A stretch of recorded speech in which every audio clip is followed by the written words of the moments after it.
El Señor esté con ustedes.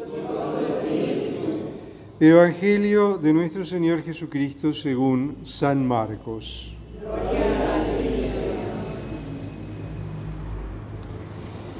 Jesús atravesaba la Galilea junto con sus discípulos y no quería que nadie lo supiera, porque enseñaba y les decía: el Hijo del Hombre va a ser entregado en manos de los hombres. Lo matarán y 3 días después de su muerte resucitará. Pero los discípulos no comprendían esto y temían hacerle preguntas. Llegaron a Cafarnaún y una vez que estuvieron en la casa les preguntó: ¿de qué hablaban por el camino? Ellos callaban porque habían estado discutiendo sobre quién era el más grande. Entonces, sentándose, llamó a los 12 y les dijo: el que quiere ser el primero debe hacerse el último de todos y el servidor. Después, tomando a un niño, lo puso en medio de ellos y abrazándolo les dijo: el que recibe a uno de estos pequeños en mi nombre, me recibe a mí, y el que me recibe no es a mí al que recibe, sino a aquel que me ha enviado. Palabra del Señor.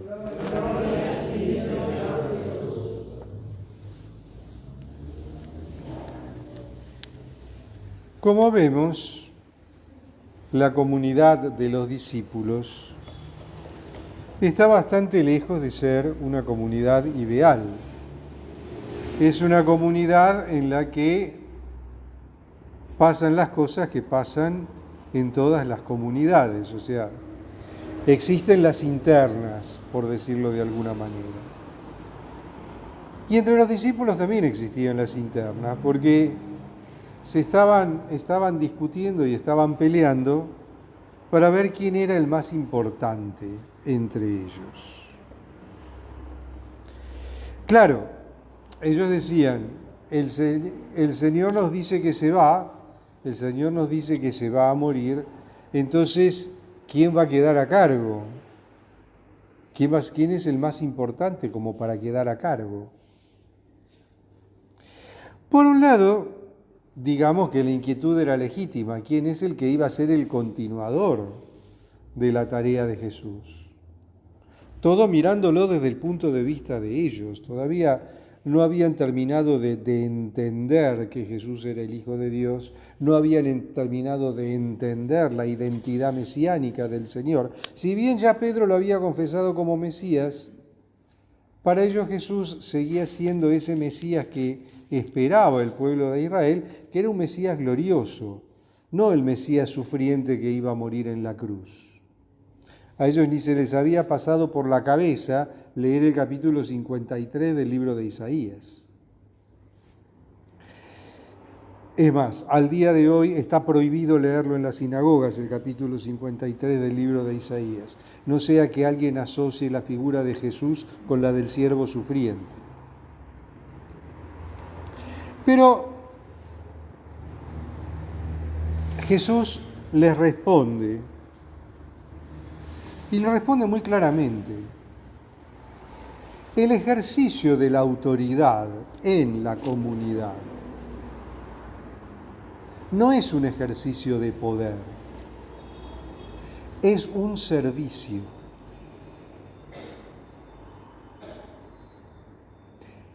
Todo aquel que ejerce un cargo de autoridad en cualquier sitio, lo primero que tiene que tener en claro es que no tiene que hacer ostentación de poder.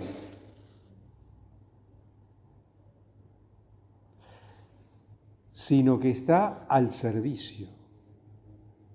Y esto no es solo válido en la Iglesia. Al Papa lo llamamos el siervo de los siervos de Dios. Es uno de los títulos del Papa. O sea, es el que está al servicio del pueblo de Dios desde el ministerio para ayudar al pueblo de Dios a caminar hacia la casa del Padre. el obispo, el sacerdote, el diácono, lo mismo.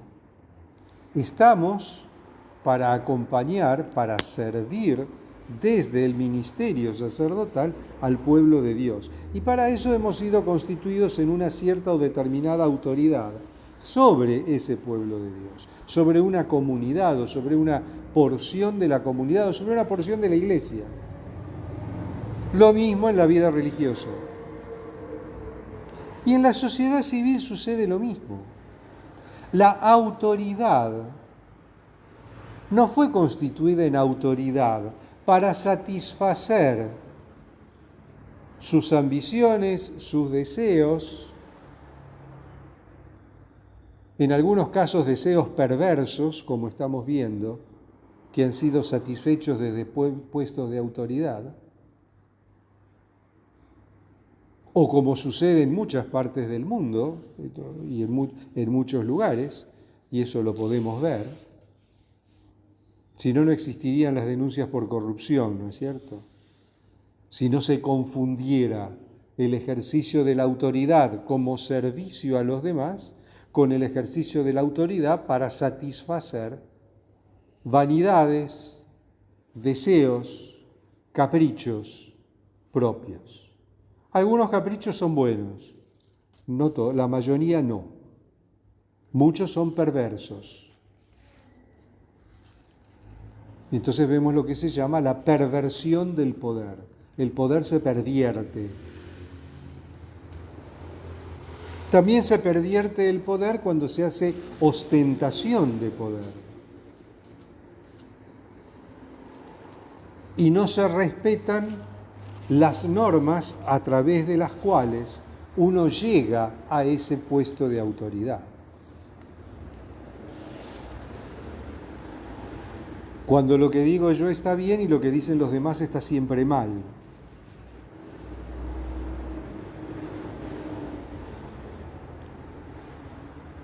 O como cuando estaba en una situación de autoridad decía una cosa y ahora digo otra contraria porque no me conviene. Ahí hay perversión del poder. Porque cuando yo ejercía la autoridad hacía lo que me parecía y ahora como el que está no me parece, entonces digo lo contrario de lo que decía antes. Y hago acepción de personas. Y hacer acepción de personas es un pecado contra la caridad. Y es un pecado contra la vida de la comunidad. Porque estoy prefiriendo a unos sobre otros, pero no siguiendo un criterio evangélico, sino que estoy prefiriendo unos sobre otros guiándome pura y exclusivamente por mi capricho personal o por mi gusto personal. Cualquier parecido con alguna realidad que conozcan es mera coincidencia. Y el Señor les dice claramente: el que quiera ser el más grande, que se haga el pequeño y el servidor de todos.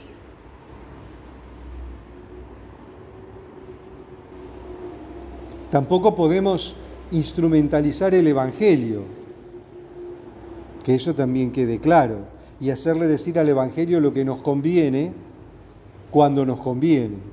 El Evangelio es muy claro, es una palabra única, es sí, sí, no, no.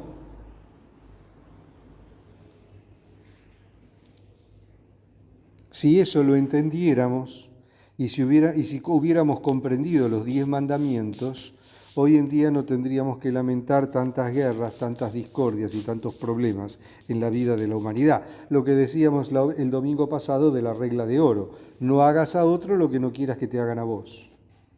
Si entendemos eso y lo ponemos en práctica, ya no tendríamos guerras ni conflictos.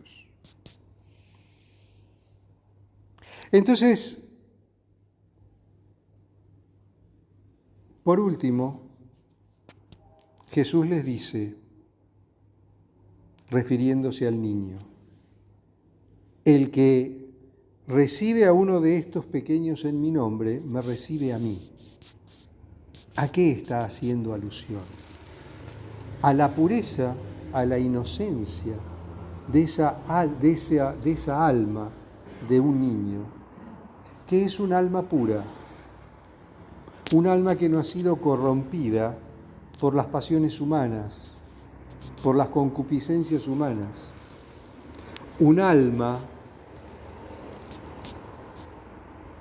que todavía no conoce el pecado, porque no ha llegado a la edad del discernimiento. Un alma pura como la de Jesús. Esa pureza de alma es la que estamos llamados a conservar nosotros a lo largo de nuestra vida. Esa pureza de alma que nos ha sido devuelta en el bautismo, borrándonos el pecado original, es la que estamos llamados a conservar hasta el final de nuestros días.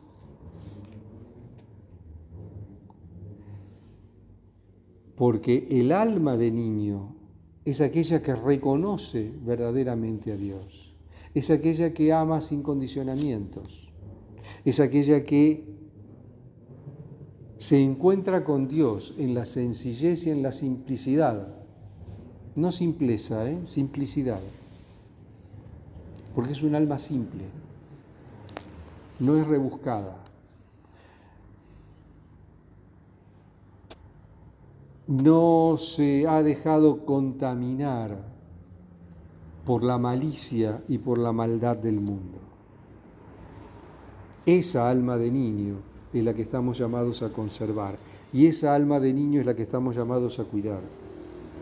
El que recibe a uno de estos pequeños me recibe a mí, y el que me recibe no es a mí al que recibe, sino a aquel que me ha enviado. Recibir a Jesús es recibir al Padre que lo envió. Nuevamente acá el Señor nos está abriendo el corazón y la mente para que podamos recibirlo, podamos amarlo, podamos respetarlo y podamos también, algo que es muy importante, anunciar. Alabado sea Jesucristo.